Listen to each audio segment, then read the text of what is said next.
So there's a myth in our culture that there's an elephant in the room where there's a lot, in a family where there's a lot of dysfunction, if there's sexual abuse or addictions or that sort of thing. But my belief is, and my experience as a family therapist is, that there is always an elephant in the room.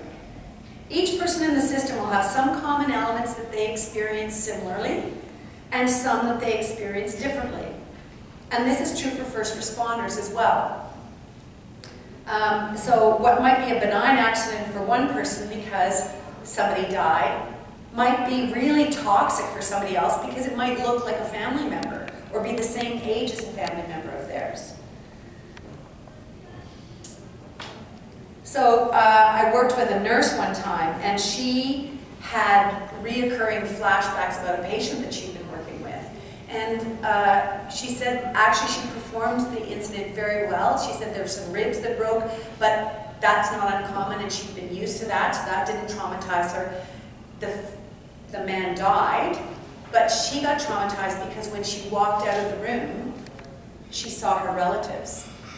And she hadn't realized at the time that she'd been working on somebody who was a relative.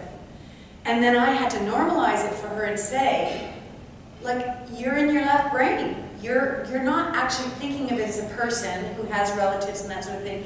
You're thinking about the number of heartbeats and what you have to do in terms of CPR and all those kinds of things. And so she had internalized it as really a shameful thing that she hadn't recognized her uncle. And when she realized, when she got that normalized, then the shame was able to pass and she was able to go back to work and proceed just fine.